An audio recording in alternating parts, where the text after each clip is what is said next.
आनन्दमानन्दवने वसन्तम् आनन्दकन्दं हतपापवृन्दं वाराणसीनाथमनाथनाथं श्री विश्वनाथम शरणं प्रपद्ये। भगवान श्री काशी विश्वनाथ के चरणों में हम सभी प्रणाम करते हैं। प्रिय दर्शकों नमस्कार, मैं ज्योतिषाचार्य हरिप्रसाद उपाध्याय अपने इस कार्यक्रम में आप सभी का स्वागत एवं अभिनंदन करता हूं। प्रिय दर्शकों, आज का हमारा यह कार्यक्रम है ऐसे विषय को लेकर जिस विषय को लेकर के अभी वर्तमान समय में काफ़ी भ्रांतियाँ चल रही है कि अधिक मास जो सावन का पवित्र मास है उसको लेकर के कि पवित्र जो सावन मास है वो कब प्रारंभ हो रहा है, उसकी दिनांक क्या है। आज हम बात करेंगे अधिक मास यानी कि सावन मास को लेकर के। भगवान शिव जी की कृपा से इस बार 19 वर्षों के बाद में ऐसा शुभ संयोग हमें प्राप्त होने जा रहा है कि इस बार श्रावण का महीना एक नहीं पूरे 2 है। जी हाँ, यह शुभ संयोग आज से 19 वर्ष पूर्व हुआ था। दिनांक थी 3 जुलाई 2004। उसके बाद में पुनः यह समय हमें प्राप्त हुआ है। वैसे कलिकाल के अंदर भगवान शिव की आराधना एवं पूजा करने का बड़ा विधान है और सभी देवी देवताओं में जो सबसे जल्दी शीघ्र प्रसन्न होने वाले देवता हैं वो है हमारे भोलेनाथ। नाम भी है भोलेनाथ और भगवान शिव का एक नाम है आशुतोष। जो जल्दी किसी पर भी प्रसन्न हो जाए उनका नाम है आशुतोष। उन्हीं का पवित्र महीना है।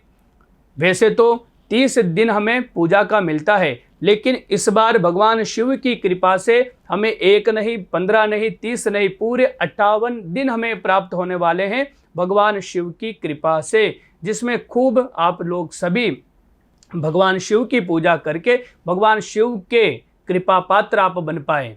ऐसा महीना अधिक मास हमको प्राप्त हुआ है, लेकिन इसको लेकर के भी कुछ भ्रांतियाँ हैं। कुछ ऐसे लोग हैं जो अलग अलग डेट बता रहे हैं। आज मैं अपनी वीडियो के अंदर इन सभी आपका जो भ्रम है उसको दूर करने वाला हूँ।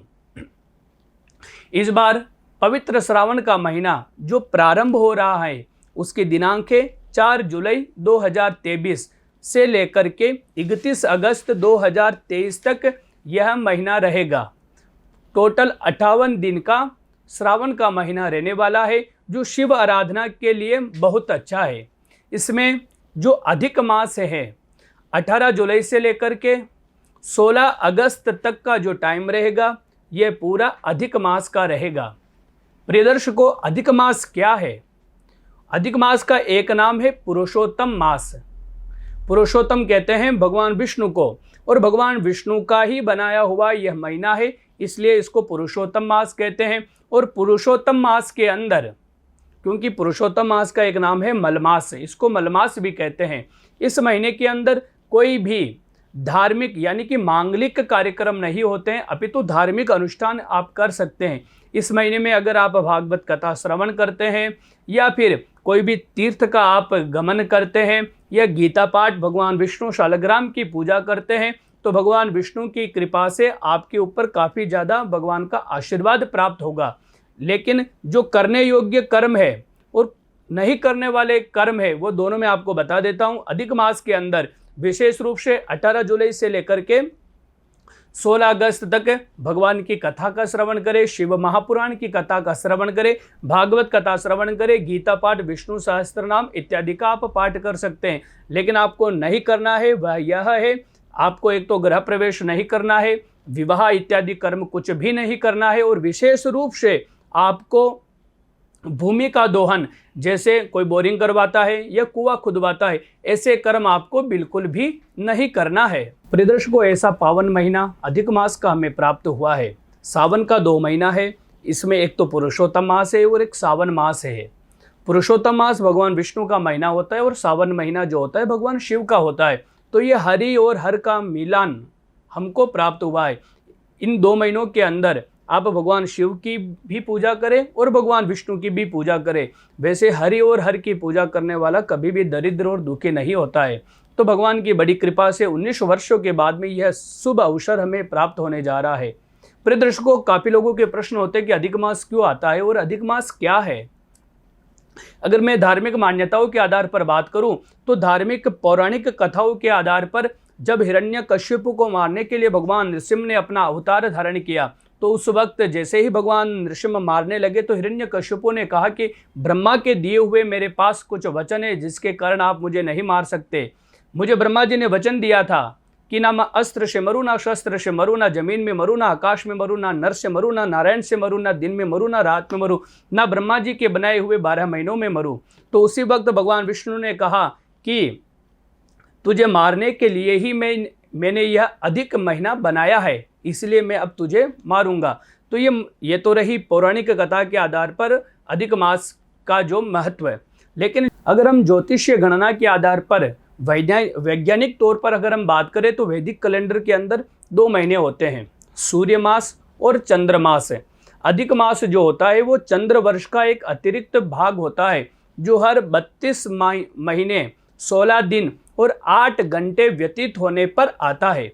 सूर्य वर्ष और चंद्र वर्ष के बीच का जो अंतर है उसके संतुलन को बनाए रखने के लिए इसका आगमन होता है।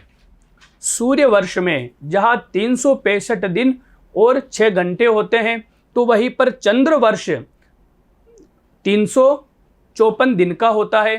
तो इन दोनों वर्षों के बीच में एक वर्ष के अंदर 11 दिन का अंतर आ जाता है, जो हर 3 वर्ष में एक मास के बराबर, लगभग 1 मास के बराबर का अंतर आ जाता है।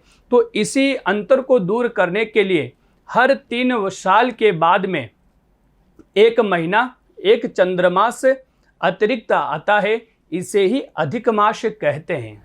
अब हम बात करें कि श्रावण का महीना क्या है और श्रावण के महीने में ही इतनी भगवान शिव की पूजा क्यों की जाती है और भगवान शिव का ये पवित्र महीना भगवान को अत्यधिक प्रिय क्यों है। कब पवित्र श्रावण महीने के मनोवांछित फल को प्राप्त करवाने वाले सोमवार आएंगे।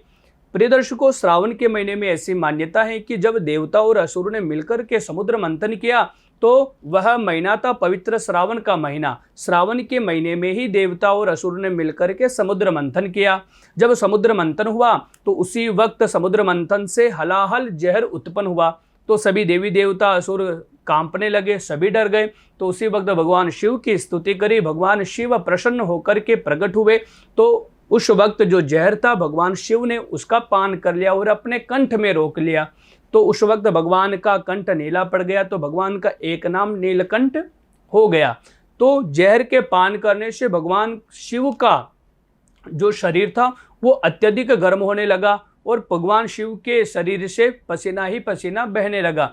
तब उसी वक्त सभी देवताओं ने मिलकर के भगवान शिव के ऊपर जल चढ़ाया, जिससे भगवान शिव शांत हो गए और भगवान शिव प्रसन्न भी हो गए। तो श्रावण का महीने के अंदर इसी कारण जल चढ़ाने से भगवान शिव अत्यधिक प्रसन्न हो जाते हैं।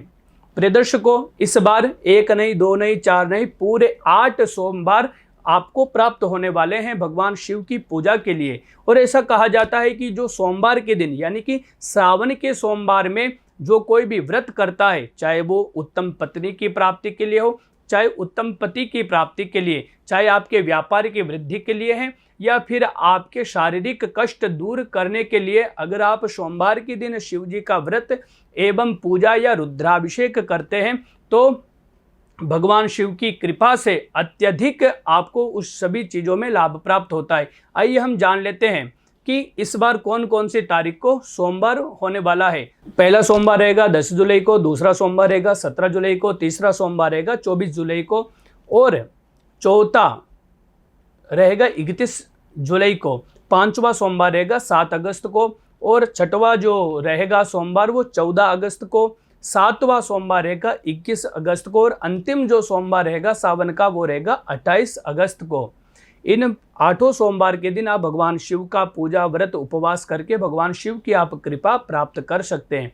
प्रिय दर्शकों, ये तो रहा सावन के महीने की महिमा, अधिक मास की महिमा। और जो आपका भ्रम था कि कब सावन का महीना प्रारंभ होगा, तो आप 4 जुलाई को ही सावन का महीना समझे, क्योंकि 4 जुलाई को ही सावन का महीना प्रारंभ हो रहा है, जो 31 अगस्त तक चलेगा। यानी कि 58 दिन पर्यंत भगवान शिव की आप खूब पूजा करें, खूब उनकी कृपा प्राप्त करें।